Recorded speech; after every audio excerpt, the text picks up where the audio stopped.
And if God by nature is creative and we're created in his image, like you've been saying, then we by default are creative as well, whether we think we are or not. Like so many people would say, oh, I'm not a creative person. It's like, well, are you human? Withhold not your truth or kindness, Lord. Withhold not your truth or kindness, Lord.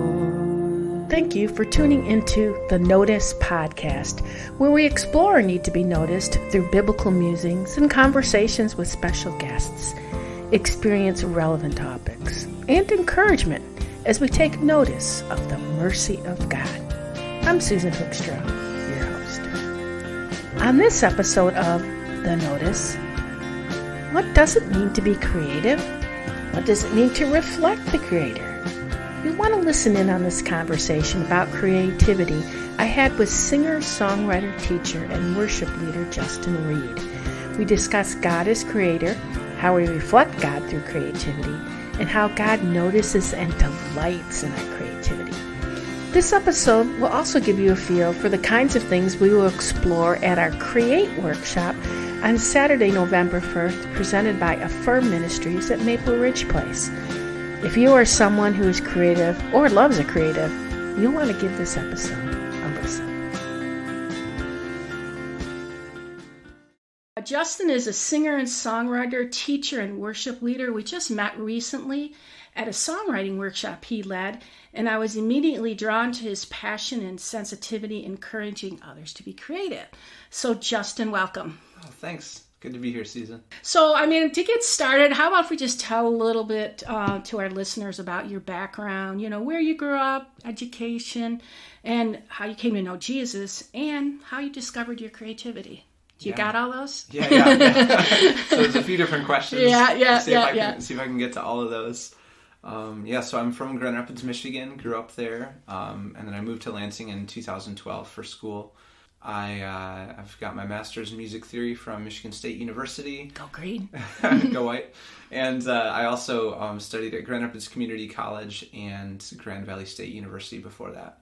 And I was also a homeschooler when I was growing up. So really? Okay. Shout out to my homeschool people. Yeah. And so the way that I came to know the Lord, there's a bit to the story, but the short version is when I was 4, I was watching this little kids Christian TV show called Gospel Bill. I don't know if you've heard of it or not. I've never heard of Gospel Bill. It was on the TCT network, and it was just this Christian show about cowboys. And anyway, at the end of every episode, the main character would kind of, in his office, explain the gospel in little kid terms and lead you through this prayer to invite Jesus into your heart. And so as a 4-year-old, I heard that one time, and so I prayed along with that prayer. All right, Gospel Bill. Yeah. So that was I'd say when things started, but I say in 2012, actually, a little bit before coming to Michigan State University, I'd say that was the season when God actually became Lord of my life, and I understood my need for a Savior. Mm-hmm. So I don't know if I was saved before that or not. I just tell people I'm really grateful that I didn't die before I was 25. Right. So. There you go. Me and God have been good friends ever since. Oh, good. And it's a good friend to have. He is, yeah. And for the creativity thing, discovering my creativity, it's interesting. I think when I was growing up, I struggled with insecurity a lot. I didn't think that I was really smart. I didn't think that I was really gifted. I think probably with music was the first time doing anything with creativity, and it was probably about when I was maybe about 11 or so, when I started taking beginner piano lessons. Was the first time that I realized, I'm actually kind of good at this music thing, because I had a gift for memorizing. And I liked to play, and so I would memorize my pieces, and I would practice 2 hours a day because I wanted to, and so I kind of quickly surpassed all of my teachers, like other students, and so I thought, wow, I can actually do this. And so then pretty soon after I started taking lessons, I would sit down and just make up little things on the piano, and I'd say that's probably kind of where it started, and then it's just kind of grown from there. Now, are there any other ways you're creative besides music? So I think when we think of being creative, a lot of times we'll think of just the arts, but I think creativity is way broader than that. I think it's it's any time when someone, takes... We can have about 10 podcasts on creativity. Right, yeah. So we're in agreement. That's good. So beyond music, I also really love actually creating a music curriculum. I went to MSU to be a music theory teacher. That was what I went to school for. And so the idea of like figuring out how to teach something and developing teaching resources is something I actually kind of geek out about quite a bit. And so that, and like developing systems and organization, like I see a lot of beauty in organization. And so while it's less like flowery and, artistic as we would normally think, I feel like there's just an incredible amount of creativity in, looking at something where something isn't operating right and being like, how can I creatively put a system in place that will solve these problems? And so, I love doing things like that as well. There's so many creative things to do. I mean, even nowadays, everyone loves HDTV and the creativity of just an interior of a home, architecture and all those kinds of things. There's so much out there and so much that we can do. God has so many attributes. The first time God is introduced as the creative God is in Genesis 1:1. It said, "In the beginning, God created the heavens and the earth." This tells us two things. God is creative, and God is the creator. The interesting thing is that God created the earth when it was without form and void. It was actually covered in darkness. And so to see the works of God's hands is actually to see him. And I don't know about you, but I'm amazed by the hues of the sky at sunset, or the sound of his power when listening to waves crash. And right now during the fall, the cold and crisp morning air sharpens my senses, and I take in the blazing color of the leaves, especially right now, it's at peak. So much beauty and creativity, it's all around us. We just have to take notice. It's all around us. So what ways do you experience creativity? Yeah, it's interesting. A lot of the ways that you mentioned, just kind of in creation, I feel like is where I see a lot of it. Like sunsets and clouds in particular. I think a lot of times when we think about them or hear people talk about them, I always hear like the boldness or the stronger colors are the things that seem so creative. But probably, I don't know, sometime in the last 10 years or so, I've really started to become fascinated with more of the subtlety that you'll see, like when you look at one cloud compared to another cloud, that, they're not, they don't all just look like floating cotton balls, that there's just such subtle detail in them. And knowing that it didn't need to be that way, but that God intentionally, like, especially I think they're called the cirrus clouds, the ones that are like really like wispy and thin looking, that are like way up high. Right, yeah. Like you see such like subtlety in those. It almost looks like brushstrokes in some places. But you have to stop and take notice, right? Exactly, yeah. You do. You have to stop and look up. One of the things I like to do is I actually just like to lay on the grass and look up at the sky. Especially like under big trees and things. So if God is so creative, our ability to be creative is certainly an expression of him and us, It's authored by him. It comes from his hand. It's one of the most important ways we can imitate him. And, when we create, we are simply acting out our purpose for which he formed us. I'd love to get your impression of something. I saw this quote. It was from Julia Cameron. She said, "The Creator made us creative. Our creativity is our gift from God. Our use of it is our gift to God. Accepting this bargain is the beginning of self-acceptance." So I just want to get your thoughts. What do you think about that? Yeah. When I look at this, I feel like there's a few different kind of statements being made in there. But the thing that jumps out at me the most is the idea of God intentionally making us creative. And one of the kind of convictions that I feel like I have about that is that God created every single person, in his image. And if God by nature is creative and we're created in his image, like you've been saying, then we by default are creative as well, whether we think we are or not. Like so many people would say, "Oh, I'm not a creative person." It's like, well, are you human? Then yes, you are. you are creative. And the idea that every single person is unique and every single person kind of came from the overflow of God's heart. And so there's something of God in every person that no other person can reveal. And so there's something about God to be seen in every person. And when we are being most ourselves, we actually reveal something about God that we never see otherwise. That's a great way of putting it. That's powerful. I'm actually in the process of writing a book. In one of the chapters, I talk about facets, and I talk about God has all these different facets, right? Mm-hmm. And we're all designed to reflect a certain facet of him. And together, we're beautiful. So that's what that reminded me of, cool. Is that the high concept of all those facets and how if we just catch the light in the right way.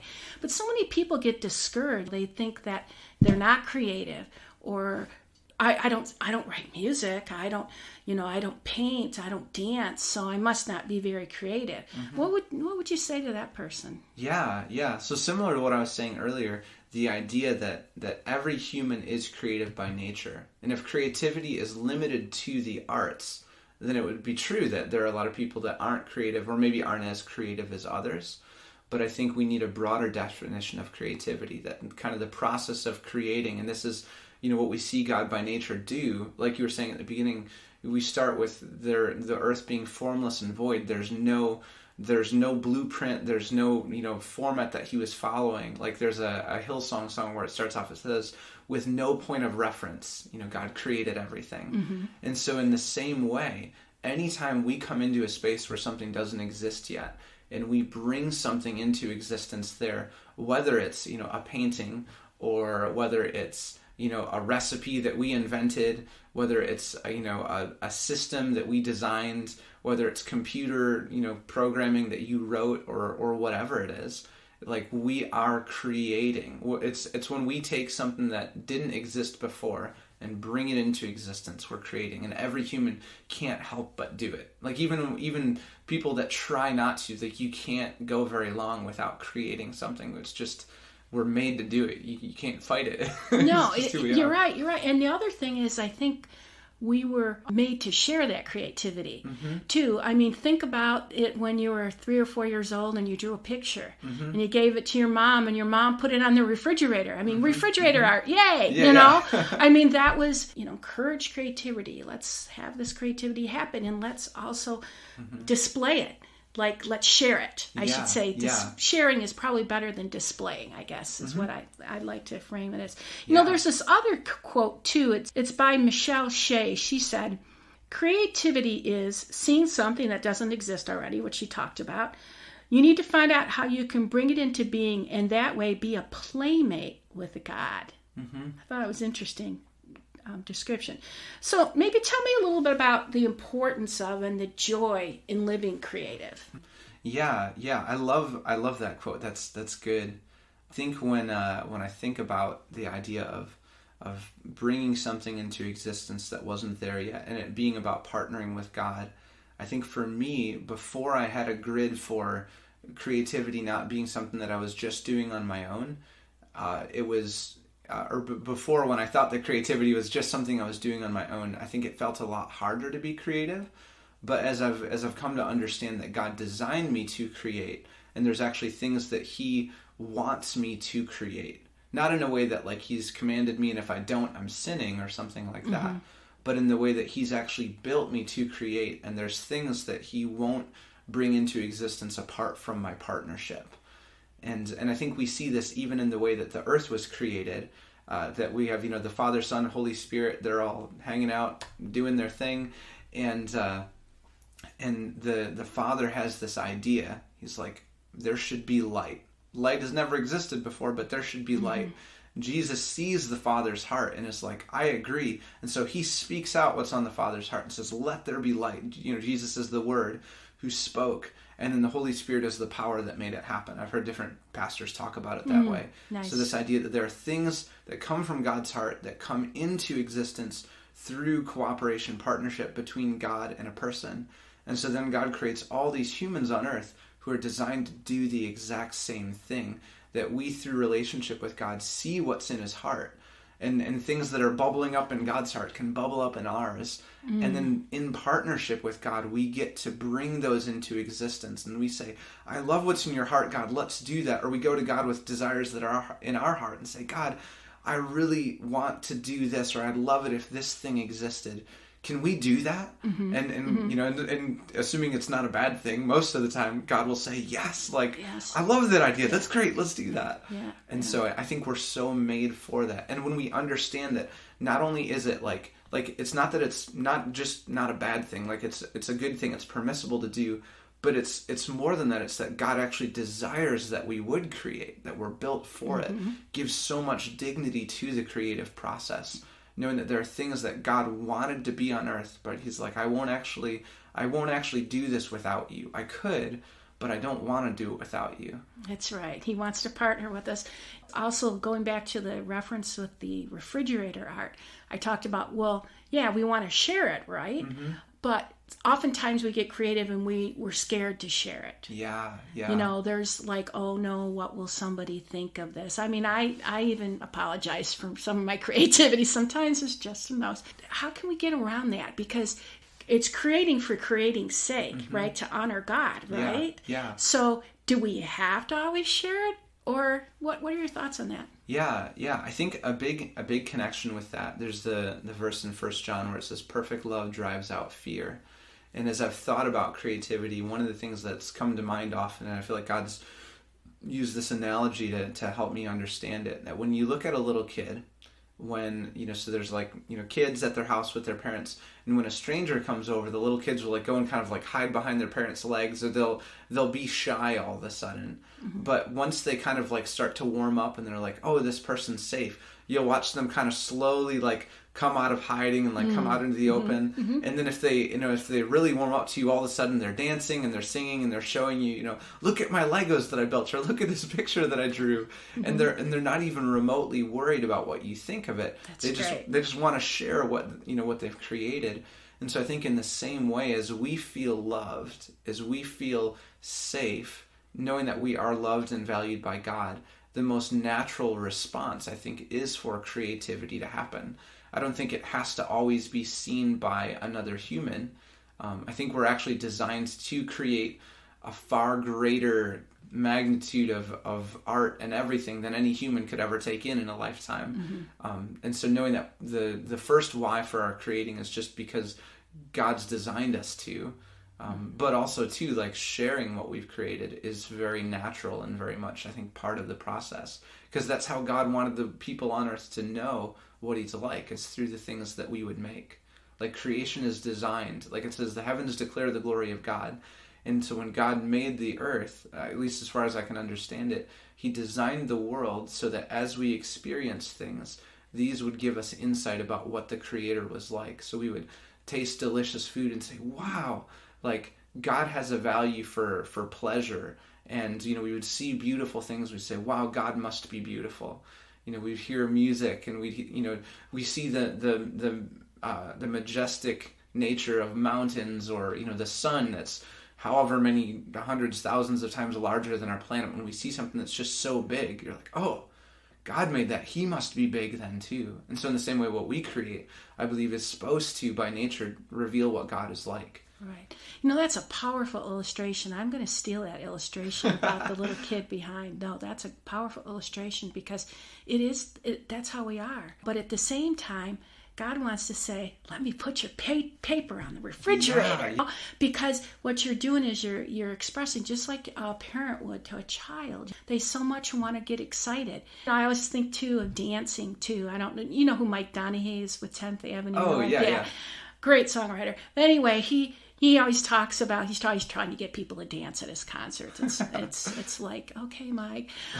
But it's because he just, you know, what happened to that playfulness, that childlikeness, that we were just free to express ourselves.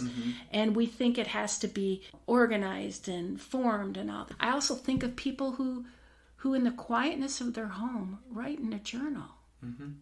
That's expressing themselves and being creative towards God too. You know, it doesn't have to be on some big, huge platform or anything like that. So you gave us some great illustrations.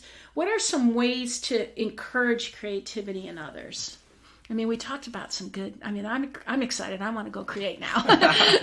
Yeah. Encouraging creativity in others. Do you mean, like, someone who maybe doesn't feel creative, how to, like, help them feel creative? We could start there, yeah. So I took this really fascinating class when I was at Grand Valley. This was my capstone class, and the professor that I had, Dr. Copenhaver, it was so bizarre, and a lot of the kids hated the class, but I thought it was brilliant. One of the things that we looked at was we looked at the idea of creativity, and we compared different art forms to each other, and so my teacher asked us questions about how do you inspire creativity, or how do you get creative juices flowing, and knowing that we're in this academic setting, we've got things all figured out, but creativity is something that seems almost like so elusive, kind of how do you sometimes you feel like you've got the magic, and sometimes you don't. And so that's something that I've really been struck with since taking that class, is how do we intentionally choose to be creative. And so when I teach my songwriting class, one of the things that I'll talk about with that is that Jesus said, from the overflow of the heart the mouth speaks. Our heart overflows into any form of creativity. And so one of the places that I'll often start is, especially if it's in one of the arts, like songwriting or visual art or something like that, is I'll encourage people, I'll say, what's something that causes your heart to overflow? Like, what's something that you're passionate about? That's nice. Thank you. Yeah, something that when you hear it, like it resonates with you, and that you almost like can't sit still, or you're like, I need to do something, I need to speak. There's like something in you that's trying to get out. It's like, that's a really good place to start right there. Right. Let that be your subject matter.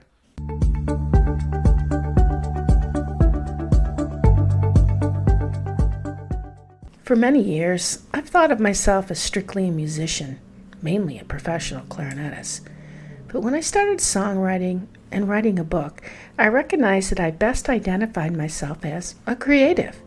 God showed me how much I come alive when working on a project.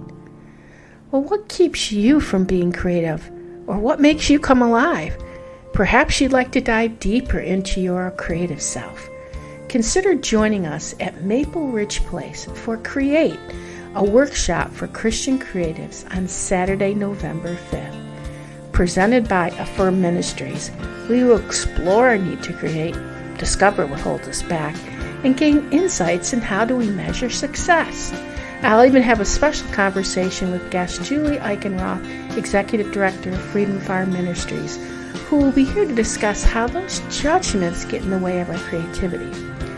For more information, simply Google Create Maple Ridge Place or visit my website at susankhoekstra.com. Participation is limited, so be sure to register soon.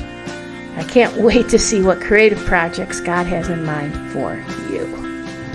Until next time, take notice.